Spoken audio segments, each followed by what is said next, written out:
তারা এই সুযোগটা কাজে লাগিয়েছে বলে আইএইএ মনে করে। তারা সেন্ট্রিফিউজ গুলোকে একসাথে লাগিয়ে মনে করে যে তারা 95% পর্যন্ত এখন কিন্তু ওয়েপন্স গ্রেড ইউরেনিয়াম বানাইতে পারে। এটা আইএইএ মনে করে।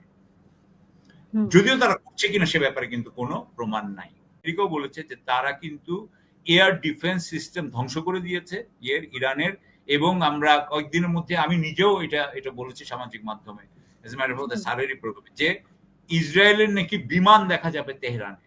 সেটা নেতানিয়াহু তখন বলেছে যে এখন তোমরা বিমান দেখতে পাবা, কারণ এর আগে তো ওরা আপনার বিমান মানে দৃষ্টির বাইরে থেকে মানে ক্ষেপণাস্ত্র মারে, তো ক্ষেপণাস্ত্র মেরে তারা সব ধ্বংস করে দিয়েছে, এখন তারা সামনে আসবে। কিন্তু এটা কিন্তু এখনো হয় নাই। এখনো কিন্তু প্রতিদিনই কিন্তু ইসরায়েলের উপরে ক্ষেপণাস্ত্র লক্ষ্যবস্তু আঘাত করছে, এবং এর মধ্যে কিছু কিছু আমি ইন্টেলিজেন্সের অফিসেরও আঘাত দেখলাম এই যে সিএনএন যেখানে সেটা আবার পরিদর্শনে নেতানিয়াহু গিয়েছে। স্যার যেটা করেছেন আজকে আমি মনে করি যে উনি সবচাইতে খারাপ কি ঘটতে পারে ওইটার একটা সিনারিও ড্র করার চেষ্টা করেছে। তো ঠিক আছে, সেটা তো একদিকে থাকলো, ওটা আমরা নিয়ে এর পরে পরবর্তীতে আলাপ করব। কিন্তু আমি যেটা বুঝি সেটা হচ্ছে যে বেশ অনেক বছর ধরেই আমরা জানি যে নেতানিয়াহু চেষ্টা করছিল যে ইরানের যে কোনো যত রকম নিউক্লিয়ার আছে অ্যাক্টিভিটিস সব বন্ধ করে দেওয়ার জন্য। সেটার জন্য সে যুক্তরাষ্ট্রের সাথে অনেক বছর ধরেই যুদ্ধ করতে চাচ্ছে, মানে নিয়ে যুদ্ধ করতে চাচ্ছিল, এবং এটা 2012-তে করেছে, 2015-তে করেছে, 2022-এ করেছে, এরকম অনেকবার দেখানো যায়। এবং যখনই সে আসতো তখনই এইটা তার একটা লং টার্ম চিন্তা ছিল। সুতরাং ইরানও এই ব্যাপারে প্রস্তুতি নিয়ে রেখেছিল যতটা তারা পেরেছে তাদের মতো করে। তো সেইখানে যেটা এখন ধরা হচ্ছে যে যেটা সবচেয়ে সাম্প্রতিকভাবে যখন দেখা গেল যে 2022 অ্যাকচুয়ালি দেখা গেল যে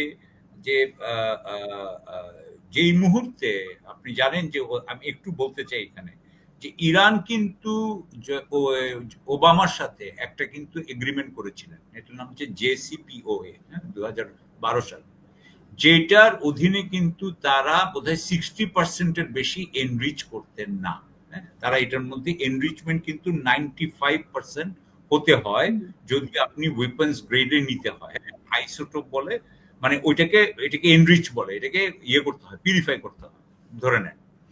তো এই যে এনরিচমেন্ট যেটা 95% তারা কখনোই করতো না, তারা এটাকে 60%-এর মধ্যে রেখেছিল বলে আমার যতদূর মনে পড়ে। সো এই চুক্তিটা কিন্তু ডোনাল্ড ট্রাম্প এসে শেষ করে দেন, উনি কিন্তু এটাকে কাট অফ করে দেন, এবং উনি যখন পাওয়ারে এসে কাট অফ করে দেন, উনি যখন এটাকে ক্যান্সেল করে দেন, তখন কিন্তু এরা তাদের এনরিচমেন্ট বাড়ানোর অন্যান্য কাজ করার কিন্তু একটা সুযোগ পায়, এবং তারা এই সুযোগটা কাজে লাগিয়েছে বলে আইএইএ মনে করে। তারা সেন্ট্রিফিউজ গুলোকে একসাথে লাগিয়ে মনে করে যে তারা 95% পর্যন্ত এখন কিন্তু ওয়েপন্স গ্রেড ইউরেনিয়াম বানাইতে পারে। এটা আইএইএ মনে করে। যদিও তারা করছে কিনা সে ব্যাপারে কিন্তু কোনো প্রমাণ নাই। সুতরাং এই সময়, এবং তাদের কিন্তু আপনি জানেন যে তাদের কিন্তু হাইপারসনিক মিসাইল এবিলিটি আছে, তারা কিন্তু সেই মিসাইল তৈরি করতে পারে, এবং সেই এক একটা মিসাইলের মধ্যে থেকে কিন্তু আবার অনেকগুলো মিসাইল বের হয়, এরকম টেকনোলজিও তাদের আছে।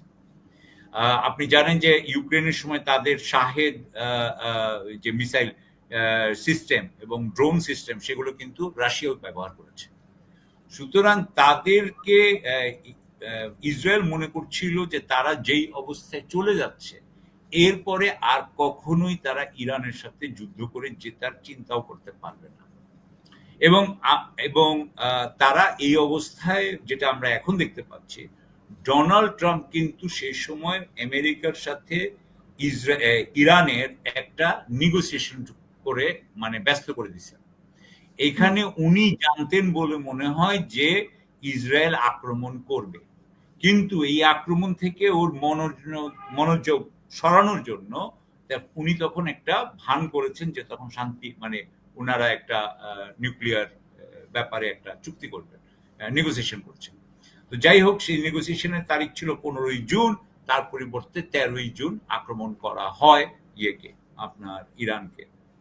এখন ইরানকে আক্রমণ করার পরে আমরা যেটা দেখলাম সেটা হচ্ছে দুটো জিনিস আমরা দেখতে পাচ্ছি। এক হচ্ছে যে ইরানের ব্যাপারে, এই ইরানের এবং ইসরায়েলের ব্যাপারে আমরা কিন্তু বাস্তব চিত্রটা পাচ্ছি না main stream western news media থেকে। তারা ইসরায়েলের যে ক্ষয়ক্ষতি সেটাকে দেখাচ্ছে না এবং ইরানেরটাকে বেশি বেশি বলছে। তারা ইসরায়েলের কথাকে বেশি প্রাধান্য দিচ্ছে। তো সেই জন্য আমরা যদি আল জাজিরা দেখি বা অন্যান্য কিছু দেখি, অন্যান্যগুলা দেখে আমরা হয়তো বা একটু মোর ভারসাম্যপূর্ণ ব্যালেন্স আমরা ইনফরমেশন পাচ্ছি।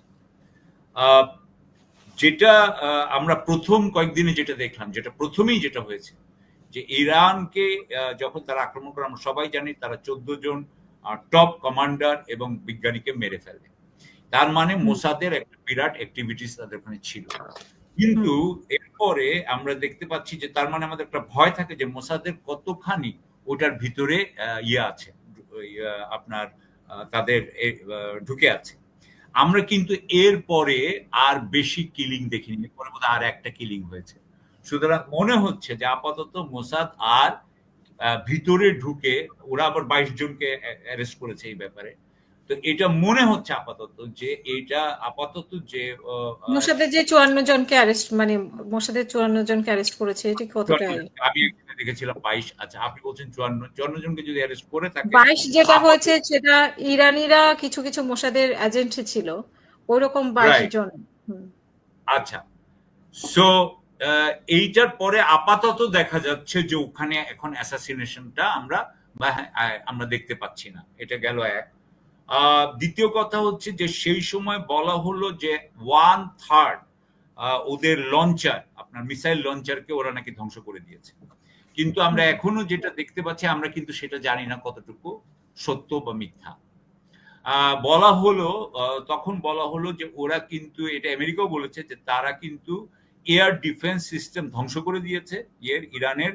এবং আমরা কয়েকদিনের মধ্যে, আমি নিজেও এটা বলেছি সামাজিক মাধ্যমে, স্যারেরই প্রোগ্রামে, যে ইসরায়েলের নাকি বিমান দেখা যাবে তেহরানে। সেটা নেতানিয়াহু তখন বলেছে যে এখন তোমরা বিমান দেখতে পাবা, কারণ এর আগে তো ওরা আপনার বিমান মানে দৃষ্টির বাইরে থেকে মানে ক্ষেপণাস্ত্র মারে, তো ক্ষেপণাস্ত্র মেরে তারা সব ধ্বংস করে দিয়েছে, এখন তারা সামনে আসবে। কিন্তু এটা কিন্তু এখনো হয় নাই।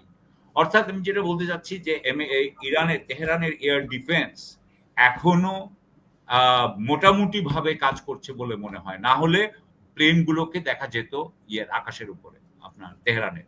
আমরা মনে করি যে ওখানকার লঞ্চারও মোটামুটি কাজ করছে, যার জন্য এখনো কিন্তু প্রতিদিনই কিন্তু ইসরায়েলের উপরে ক্ষেপণাস্ত্র লক্ষ্যবস্তু আঘাত করছে। এবং এর মধ্যে কিছু কিছু আমি ইন্টেলিজেন্সের অফিসেরও আঘাত দেখলাম, এই যে সিএনএন, যেখানে সেটা আবার পরিদর্শনে নেতানিয়াহু গিয়েছে।